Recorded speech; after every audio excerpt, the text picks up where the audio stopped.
Well, good morning to you. Got an interesting topic this morning. It has to do with the Honeymoon Trail. Living in St. George, Utah, has given me an opportunity to look at a little bit of the history and some of the important events that took place. And probably in the earliest part of the St. George history, of course, was the settling in the 1860s by the Mormon colonists. And but further south from here, down 400 miles south of here, the Mormons settled what is now Arizona communities, and starting way down in a place called Springerville, St. John's, Woodruff, Sholo, Taylor, Snowflake, Holbrook, St. Joseph. These were settled by Mormon colonists sent out by Brigham Young to expand the area of Deseret. What was known as the state of Deseret never was adopted after we became part of the Union, but was the state of Deseret, which was developed by Brigham Young. And these were Mormon colonists who used wagons, and there were no roads at that time, just they forged their own roads, following Indian trails in some cases, I would guess. But that's where the Mormons went down to. And that was 400 miles from what St. George, Utah, the southernmost community in southern Utah. And here in St. George, in 1877, the first temple of the LDS Church was built after the Mormons came west from Nauvoo. And this was before the Salt Lake Temple, some nearly 20 years, well, not quite 20 years, I think it was 15 years before the building of this completion of the Salt Lake Temple.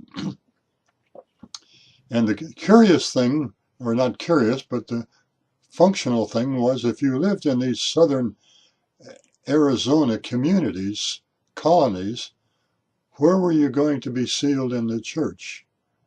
The only temple for 20 years was in St. George, Utah, southern Utah, closest to also closer than Salt Lake City by a long shot, even though the temple there was not completed until 1893. So, if you're going to get married and sealed in the temple, as good Mormons wanted to do, then you had to leave your comfortable, probably for that period, home in southern Arizona and travel by horse, wagon, all the way up to St. George, Utah. And it took nearly 3 weeks to make that journey on foot and on horseback with a wagon, buckboard, whatever type of transportation you were using, vehicle. So it was not it took time, energy, money, and over very rugged terrain. You follow the little Colorado River from along where those colonies had been established, northward until getting up near the main Colorado River, which you went north up to Lee's Ferry, crossed over the Colorado River there in a raft at Lee's Ferry, and then traveled along the Vermilion Cliffs up to the Kaibab Forest area, and then from the Kaibab Forest up to what is today Kanab and over to Pipe Springs. Some of you have taken this trip, and it's an interesting, beautiful trip. Some of that now is Highway 89. And then from the Pipe Springs, you'd go across what is today called the Colorado Strip, and then to the Hurricane Cliffs, where you had to go down the cliffs, and a trail that was built down there, and then on over into Warner Valley. And from Warner Valley, you'd pass Fort Pierce, which was settled as a protection against the Indians in the early days of the settlement of the area around St. George. And then from Fort Pierce on into St. George. And what an event that would be after 3 weeks of rugged traveling, finally making it into St. George. Well, a friend of mine, Ross Reese, and I decided we wanted to explore the Honeymoon Trail, not going too far to the east, but at least over beyond the Hurricane Cliffs. And so our journey begins near the area of Colorado City, which is a polygamous town to the east of St. George, about 25 miles.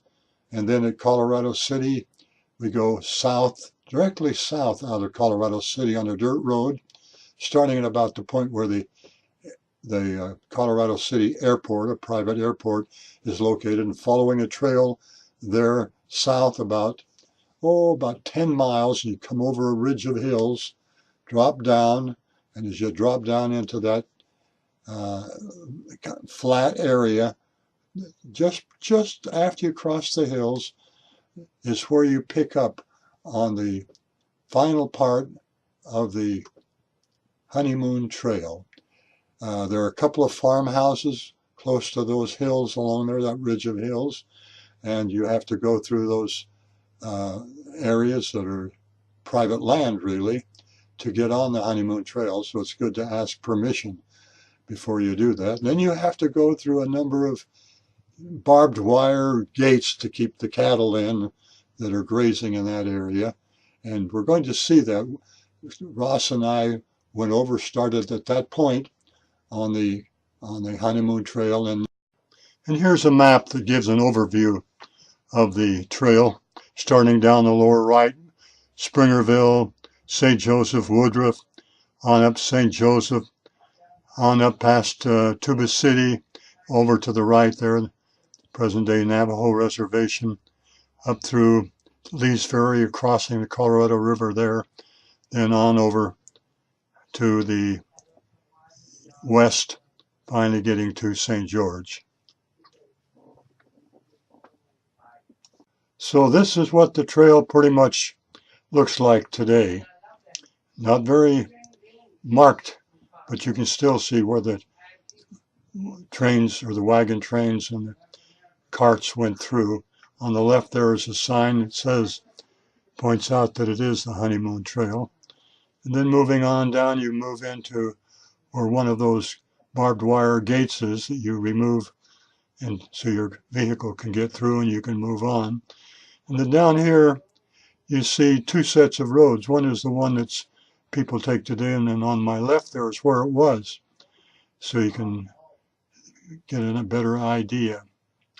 So on down we go, down the Honeymoon Trail. Takes a couple hours, or at least we were going pretty slow and stopping often. Then we get down to a point where there's a sign above the Hurricane Cliffs that points out where the Atkins Well is, which we just passed on the way where the pioneers stopped. Obviously spent probably the night there before proceeding on. And that brings us down then to... Okay, we've been traveling since 9 o'clock this morning, and we went over to Colorado City, and then down through and coming back west along that narrow Colorado, along the Honeymoon Trail, and we get here finally after about 3 hours to the end of the trail where you're coming down to the Hurricane Fault, following the road down below us down there, and there it opens up onto this valley with pine mountains there in the distance, and this is the road that the pioneers came on to go to the temple in St. George. You can't see the temple from here, at least I don't think we can.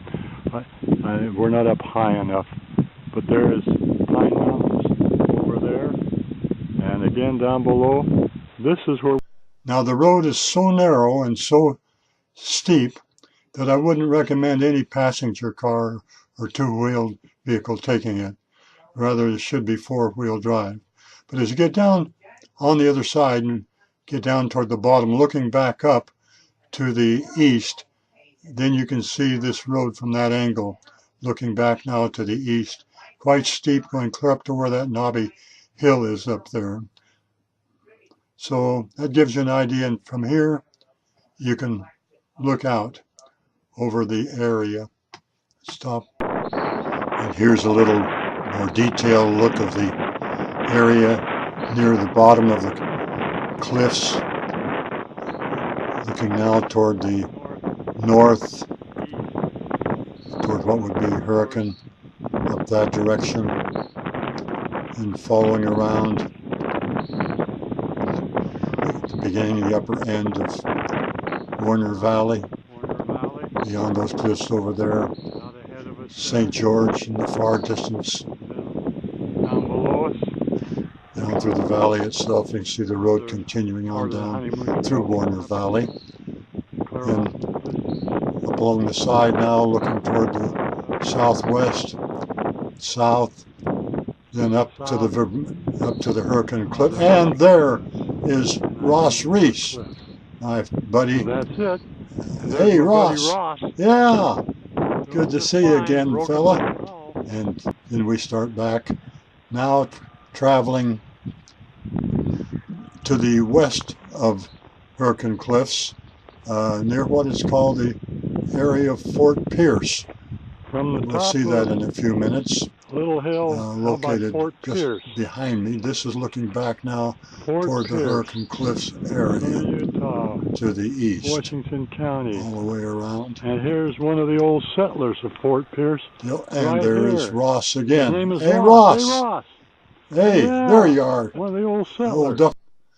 And now looking up the hill, you can see where the old fort was located. Then climbing up into the fort, some of the stone walls still remain. See the valley over there on the left. That stream flowing on down towards St. George. And here is an interesting sidelight, road down to the dinosaur footprints, which are just adjacent to the road there. And then that brings us in to St. George itself and the St. George Temple. The objective of this 400-mile trip, and you can imagine what relief you would have as you came into this beautiful building. Only the problem now is, after your marriage, after your sealing, it's the 400 miles back. So what a honeymoon trip this has been. 4 weeks, 3 weeks one way and 3 weeks the other. Now that is a honeymoon trip.